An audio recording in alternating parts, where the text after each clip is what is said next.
আপনি প্রশ্ন করবেন কিভাবে? গণতান্ত্রিক কনসেপ্ট হচ্ছে মেজরিটি মাস্ট বি গ্রান্টেড, অধিকাংশের মতামত গৃহীত হবে।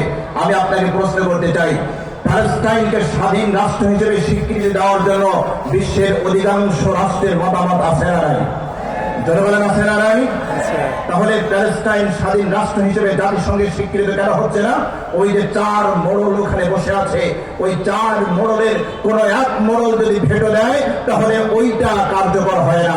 সুতরাং যেই 4 মোড়ল ওখানে বসে আছে, এই 4 মোড়ল হলো 4 স্বৈরাচারী। কাজেই বোঝা গেল জাতিসংঘ কখনো বিশ্বের মানবতার জন্য কাজ করতে পারে না। এটা বাস্তবতা। এজন্য আমরা বলেছি, কোরআনের শাসন যদি কায়েম হয়, 1 নম্বরে রাষ্ট্রের নাগরিকরা তাদের জীবনের নিরাপত্তা পাবে। মহাগ্রন্থ আল কোরআনুল কারীমের মধ্যে আল্লাহ বলেছেন, মান কাতালা নাফসান বিগাইরি নাফসিন আও ফাসাদিন ফিল আরদি ফাকান্নামা কাতালা আন-নাস জামিআ ওয়া মান আহইয়াহা ফাকান্নামা আহইয়া আন-নাস জামিআ। আল্লাহ রাব্বুল আলামিন বলেছেন, ও দুনিয়ার মানুষ শোনো শোনো, কোন ব্যক্তি যদি কোন হত্যাকারী অথবা বিপর্যয় সৃষ্টিকারী ব্যতীত কোন নিরপরাধ একজন মানুষকে হত্যা করে, তাহলে সেটা গোটা মানব জাতিকে হত্যা করে দিল। আর কোন ব্যক্তি যদি কোন একজন মানুষের জীবন সেভ করে রক্ষা করে, সে যেন গোটা পৃথিবীর সমস্ত মানুষের জীবন রক্ষা করলো। জোরে বলেন সুবহানাল্লাহ। মুহতারাম হাজিরিন, এখানে আল্লাহ রাব্বুল আলামিন শুধু মুমিন এবং মুসলমানের কথা বলে নাই, এখানে আল্লাহ রাব্বুল আলামিন মানুষের কথা বলেছেন, প্রত্যেকটি ব্যক্তির কথা বলেছেন। সে হোক মুসলিম, হোক নন মুসলিম, হোক ইহুদি, হোক খ্রিস্টান, হোক বৌদ্ধ, হোক হিন্দু, যেগুলো ধর্মের হোক না কেন, ইসলামী রাষ্ট্র যদি কায়েম হয়, কোরআনের আইন যদি কায়েম হয়, ওই দেশের প্রত্যেকটি নাগরিক তাদের জীবনের নিরাপত্তা পাবে। এটি বাস্তবতা। আজকে আমরা দেখি, এই বাংলার জমিনে আমরা দেখি খুন বেড়ে গিয়েছে, মানুষকে পাখির মতো গুলি করে হত্যা করা হচ্ছে। এখানে হত্যাকারীর কোনো বিচার নাই। আর আমি তো বলি, একজন হত্যাকারীকে ধরে যদি বাইতুল মুকাররমের প্রধান ফটকের সামনে জুমার দিনে ওপেন আদালত কায়েম করে শত শত মিডিয়ার সামনে হত্যাকারীর মৃত্যুদণ্ড কার্যকর করা হয়, এদেশে হত্যাকাণ্ড সংঘটিত হওয়া এদেশে বন্ধ হবে, বন্ধ হবে, বন্ধ হবে। কিন্তু হত্যাকারী বিচার নাই। এখানে দেখা হয় অপরাধীর লেভেলটা কি, মারটা কি। যদি অপরাধী সে যদি তার লেভেলটা হয় আমার লেভেল, তার মার্কাটা যদি হয় আমার মার্কা, তাহলে তার জন্য 7 খুন মাপ আছে না নাই? ধরে বলেন আছে না নাই? অনেকে ইসলামের বিরুদ্ধে প্রপাগান্ডা ছড়ায়, যারা বলতে চায় যদি ইসলামী শরিয়া কায়েম হয়, কোরআনের আইন কায়েম হয়, তাহলে নন মুসলিমের জীবনে নিরাপত্তা নাই। আরে আমি তো বলি, নন মুসলিমের জীবনে নিরাপত্তা 100% নিশ্চিত হবে ইনশাআল্লাহ। আর যদি বলেন ঠিক কিনা? দীর্ঘ আলোচনার সময় নেই। বুখারী শরীফের হাদিস, নবীজি মুহাম্মদ রাসূলুল্লাহ সাল্লাল্লাহু আলাইহি ওয়াসাল্লাম বলেছেন, মান কাতালা মুআহাদা লাম ইউরিহ রাইহাতাল জান্নাহ ওয়া ইন্না রিহাহা লাতুজাদু মিন মাসিরাতি 40 আমা। আল্লাহ নবী বলেন, ও আমার উম্মত শুনে রাখো, শুনে রাখো, যদি কোন সংখ্যাগরিষ্ঠ মুসলিম রাষ্ট্রে সংখ্যালঘু হোক হিন্দু, হোক বৌদ্ধ, হোক খ্রিস্টান, সংখ্যাগরিষ্ঠ কোন একটা মুসলিম রাষ্ট্রে যদি কোন ধরনের সংখ্যালঘু নন মুসলিম নিরপরাধ মানুষকে হত্যা করা হয়, বিশ্বনবী বলেছেন কিয়ামতের দিবসে ওই ব্যক্তি জান্নাতে যাওয়া তো দূরের কথা, জান্নাতের সুর ঘেরাও পাবে না। জোরে বলেন আল্লাহু আকবার, আল্লাহু আকবার, আরো জোরে বলেন আল্লাহু আকবার, আল্লাহু আকবার। ইসলামী ল দেখেন, বিশ্বনবীর আদর্শ দেখেন, আর আজকের পৃথিবীর সাথে মিলান। পৃথিবীর যেই সকল রাষ্ট্রে মুসলমানের সংখ্যালঘু, তার চিত্রগুলো দেখেন, আর ইসলামী প্রিন্সিপাল, ইসলামের ল দেখেন। বিশ্বনবী মুহাম্মদ রাসূলুল্লাহ সাল্লাল্লাহু আলাইহি ওয়াসাল্লাম আরো বলেছেন, আবু দাউদ শরীফের হাদিস, আলা মান যারাবা মুআহাদা আও ইনতাকাসা আও কাল্লাফাহু ফাওকা তাকাতি আও আখাযা মিনহু শাইআন বিগাইরি তাইবি নাফসিন ফালা হাদীদুহু ইয়াওমাল কিয়ামা। বিশ্বনবী বলেন, ও আমার উম্মতরা শুনে রাখো, শুনে রাখো, শুনে রাখো, সংখ্যাগরিষ্ঠ মুসলিম রাষ্ট্রে কোন সংখ্যালঘু নন মুসলিম হোক ইহুদি, হোক খ্রিস্টান, হোক বৌদ্ধ, হোক হিন্দু, যেই হোক না কেন, আমার কোন উম্মত যদি সংখ্যালঘুর উপরে নির্যাতন করে, জুলুম করে, অত্যাচার করে, তার অধিকার ক্ষুণ্ণ করে, করে তার সাধ্যের বাইরের কোনো কিছু চাপিয়ে দেয়, তার কোনো সম্পদ তার সন্তুষ্টি ছাড়া লুণ্ঠন করে, শুনে রাখো আমার উম্মত, কিয়ামতের দিবসে আমি মুসলমানের বিপক্ষে গিয়ে ওই নন মুসলিমের পক্ষে গিয়ে আল্লাহ আদালতে মামলা ঠুকে দেবো। বলেন আল্লাহু আকবার। আরো জোরে বলেন আল্লাহু আকবার। কোথায় পাবেন আপনি আমার আদর্শ? কোথায় পাবেন? আমাকে দেখান। গোটা পৃথিবীর অন্য ইসলাম ছাড়া যত ধর্ম, যত মত, যত পথ, যত ইসলাম আছে, এমন একটা বাড়ি আমাকে দেখান। আল্লাহ নবী বলেছেন, আপনি যদি কোন নিরপরাধ সংখ্যালঘুর ঘর বাড়িতে হামলা চালান, তার মন্দিরে গিয়ে হামলা চালান, তাহলে শুনে রাখুন বিশ্বনবীর ভাষ্য শুনে রাখুন, বিশ্বনবী কিয়ামতের দিবসে আপনার বিরুদ্ধে আল্লাহ আদালতে মামলা ঠুকে দেবে। আল্লাহু আকবার। তাহলে বলুন তো, ইসলামী আইন কায়েম হলে নন মুসলিমের জীবনে নিরাপত্তা আছে না নাই? আছে না নাই? বাস্তব উদাহরণ যদি দেখতে চান তাহলে দেখুন, স্বাধীনতার 53 বছর অতীত হয়েছে, এদেশে যত সংখ্যালঘু তার বাড়িতে হামলা হয়েছে, তার সম্পদ লুণ্ঠন হয়েছে, যত মসজিদ ভাঙা হয়েছে, একজন হক্কানি উলামায়ে কেরাম এর সাথে জড়িত নয়। যারা বলেন ঠিক না? প্র্যাকটিসিং মুসলিম এর সাথে জড়িত নয়। কেন? প্র্যাকটিসিং মুসলিম সে জানে, আমি যদি কোন সংখ্যালঘুর ঘরে হামলা চালাই, তার সম্পদ লুণ্ঠন করি, যেই নবীর সুপারিশ ছাড়া কিয়ামতের দিবসে আমার মুক্তির কোনো গ্যারান্টি নাই, আমার মুক্তির কোনো পথ নাই, সেই নবী আমার বিরুদ্ধে আল্লাহর দরবারে মামলা ঠুকে দিবে। সুতরাং কোন মুসলমান কোন সংখ্যালঘুকে নির্যাতন করতে পারে না। আওয়াজ দিয়ে বলেন ঠিক না? তাহলে প্রশ্ন হলো, আপনি প্রশ্ন করতে পারেন, হুজুর তাহলে হামলা চালায় কারা? আমি তো বলি, যতগুলো হামলা হয়েছে প্রত্যেকটা হামলা হয়েছে রাজনৈতিক কারণে। আওয়াজ দিয়ে বলেন ঠিক না? এদের আমি টকশোতে বলেছিলাম, এই 2024 সালে 5ই আগস্টের পরে কিছু হামলা হয়েছে, যেই সকল সংখ্যালঘুর বাড়িতে হামলা হয়েছে, ইসলামের কারণে হয় নাই, নন মুসলিমের কারণে হয় নাই, প্রত্যেকটি হামলার পিছনে রাজনৈতিক উদ্দেশ্য আছে। আমি একটু বুঝাই, হাতে সময় নেই, তারপরে বুঝাই। আমরা দেখেছি 2024 সালের 5ই আগস্টের পরে অনেক মুসলিম রাজনৈতিক লিডারের বাড়িতে হামলা হয়েছে, ঠিক না বলেন? অস্বীকার করার কোন সুযোগ নেই, হামলা হয়েছে। কিছু কিছু সংখ্যালঘুর বাড়িতে হামলা হয়েছে। আর আমি তো বলি, ওই যে সংখ্যালঘুর বাড়িতে হামলা হয়েছে, খুঁজে দেখুন, সে পতিত সরকারের আমলে সুবিধা ভোগ করেছে, সে রাজনৈতিক লিডার ছিল, এই জন্য তার বাড়িতে হামলা করা হয়েছে। খুঁজে দেখুন। আমি টকশোতে চ্যালেঞ্জ করেছিলাম, হিন্দুরা রাজনৈতিক ভাবে আপনারা ফায়দা নেবেন, নন মুসলিম না আপনারা ফায়দা নেবেন, আপনি পলিটিক্যাল লিডার হবেন, আর যখনই হামলা শুরু হবেন আর তখনই আপনি বলবেন সংখ্যালঘু জিকির করতে থাকবেন। আপনার ডাবল স্ট্যান্ডার্ড নীতি কেন? কেন আপনার ডাবল স্ট্যান্ডার্ড নীতি? আপনি যখন রাজনৈতিক ফায়দা নিয়েছেন, রাজনৈতিক লিডার হিসেবে নিয়েছেন, হামলার শিকার হয়েছেন, রাজনৈতিক লিডার হিসেবে হয়েছেন, সংখ্যালঘু হিসেবে হয় নাই। এটি হয় বাস্তবতা। সুতরাং 1 নম্বর, যদি পৃথিবীতে, যদি কোন রাষ্ট্রে, কোন সমাজে কোরআনের আইন জারি হয়, ওই রাষ্ট্রের প্রত্যেকটা নাগরিক তাদের জীবনের নিরাপত্তা লাভ করবে। 2 নম্বর, হাতে সময় সংক্ষেপে বলতে হবে, রাষ্ট্রে যদি কোরআনের শাসন কায়েম হয়ে যায়, তাহলে ওই রাষ্ট্রের প্রত্যেকের জন্য ন্যায় বিচার নিশ্চিত করা হবে ইনশাআল্লাহ। ইনশাআল্লাহ বলেন। আমরা দেখেছি জাগতিক মানব রচিত আইন, এই আইন বিভিন্ন কারণে বায়াস হয়, কখনো রাজনৈতিক নেতার পক্ষে যায়, কখনো অমুক মন্ত্রীর পক্ষে যায়, কখনো অমুক মন্ত্রীর স্মারকের পক্ষে যায়, কিন্তু কোরআনের আইন পরিবর্তন করার সুযোগ কারো নাই, ঠিক না বলেন? মানব রচিত আইন তৈরি করে মানুষ তার ব্যক্তির স্বাধীনতা, তার ব্যক্তির স্বার্থকে চরিতার্থ করার জন্য, আর কোরআনের আইন দিয়েছেন আল্লাহ রাব্বুল আলামিন পৃথিবীতে ইনসাফ প্রতিষ্ঠা করার জন্য। আল্লাহু আকবার।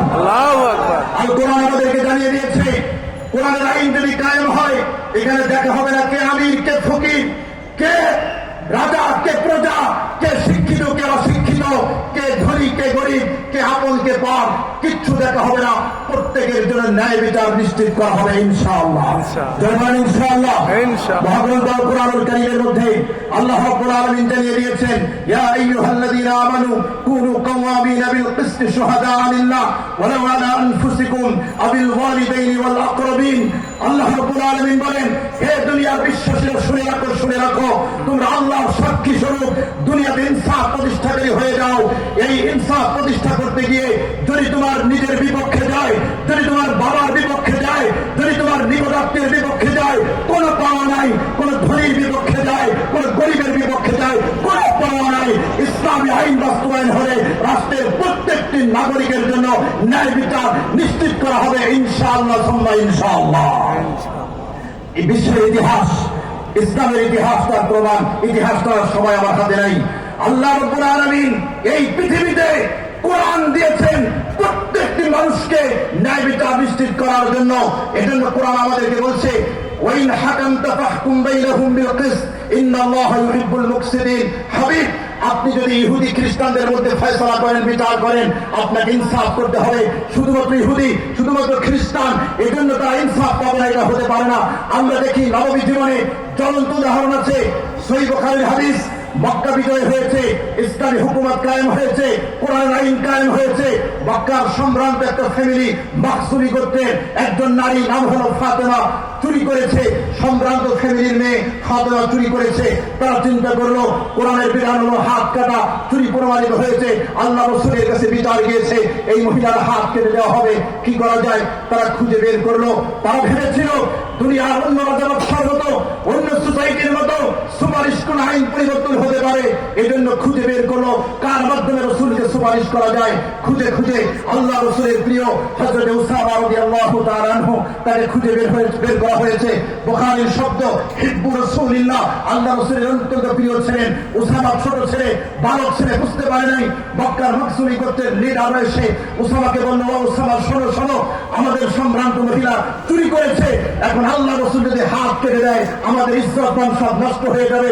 এক কাজ করো, তুমি রসুলের কাছে গিয়ে সুপারিশ করো, আল্লাহ রসুল যেন এই শাস্তি না দিয়ে অন্য কোন শাস্তি দেন। উসামা রাদিয়াল্লাহু তাআলা আনহু বুঝতে পারে নাই, অল্প বয়স্ক বালক ছিলেন। তিনি আল্লাহ রসুলের সাথে গিয়ে কথা বললেন। আল্লাহ রাসূলুল্লাহ হাদিসের ভাষ্য, আল্লাহ রসুলের চেহারা রক্তিম বর্ণ ধারণ করেছে।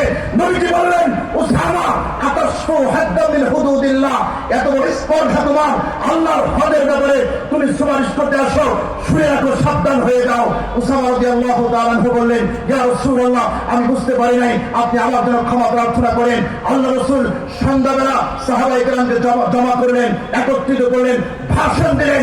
নবীজি বললেন, আমার সাহাবীরা শুনে রাখো, ইন্নামা আহলাকান নাস ক্বাবলাকুম ইন্নাহুম কানু ইযা সারাকা ফীহিমুশ শারীফ তারাকুহু ওয়া ইযা সারাকা ফীহিমুদ দাঈফ আকামু আলাইহিল হাদ্দা। নবীজি বললেন, ও আমার সাহাবীরা শুনে রাখো, তোমাদের পূর্ববর্তী জাতি এজন্য ধ্বংস হয়েছে, যখন তাদের মধ্যে সম্ভ্রান্ত কেউ, ক্ষমতাসীন কেউ, রাজনৈতিক লিডার কেউ চুরি করত, তারা ছেড়ে দিত। দুর্নীতি করলে ছেড়ে দিত, বেগম পাড়ায় বাড়ি বাড়ালে ছেড়ে দিত, লন্ডনে হাজার হাজার বাড়ি তৈরি করলে ছেড়ে দিত, বিচার করতো না। কিন্তু যখনই কোনো গরিব চুরি করতো তার হাত কেটে দিত।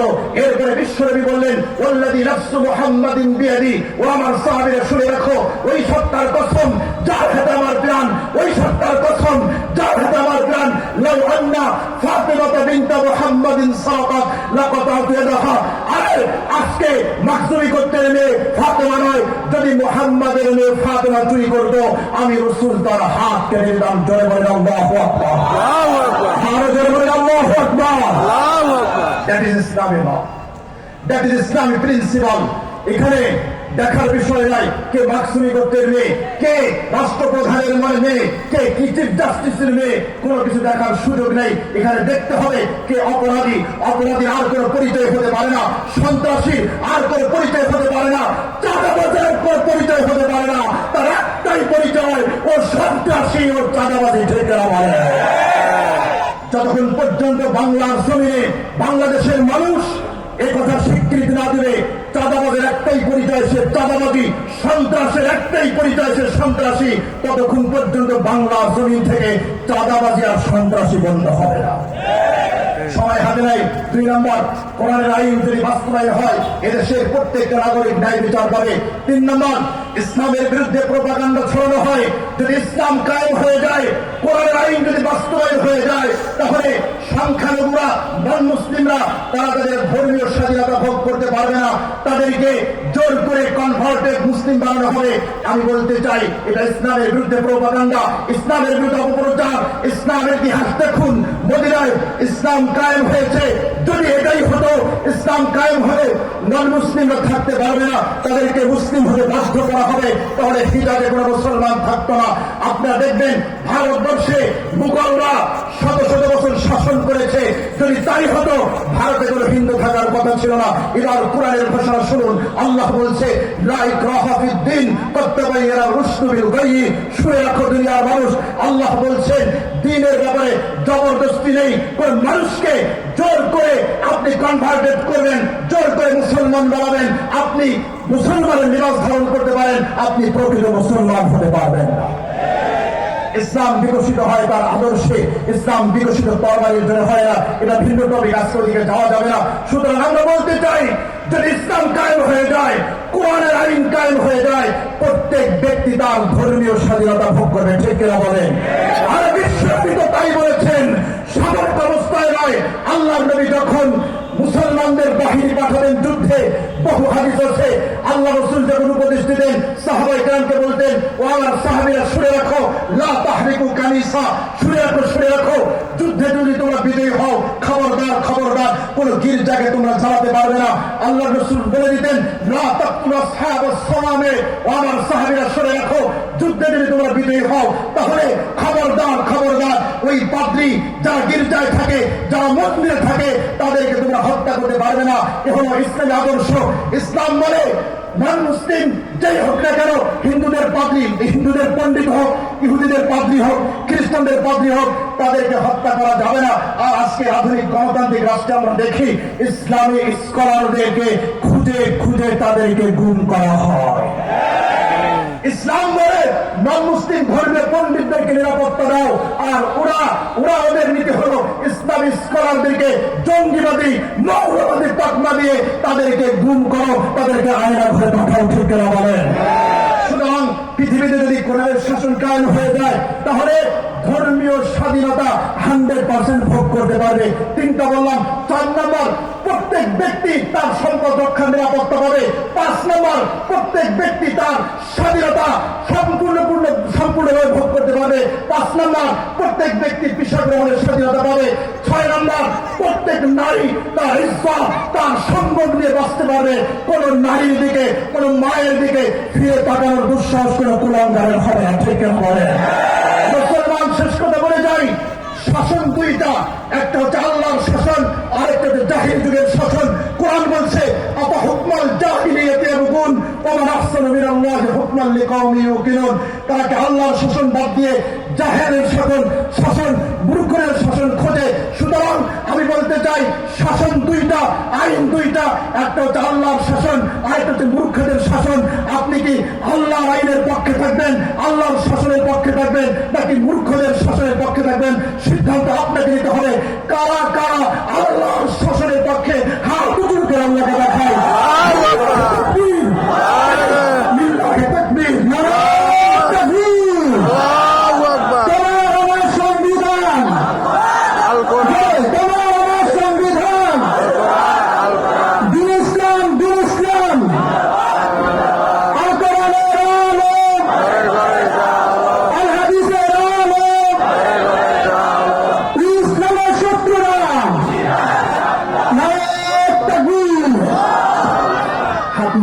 সময় নাই, আলোচনা এখানে শেষ করতে হচ্ছে। আসসালামু আলাইকুম ওয়া রাহমাতুল্লাহি ওয়া বারাকাতুহু। মাশাআল্লাহ, তাবারাকাল্লাহ, জাযাকাল্লাহ। হযরত অতি সুন্দরভাবে সংক্ষেপে আমাদেরকে ইসলামী শাসন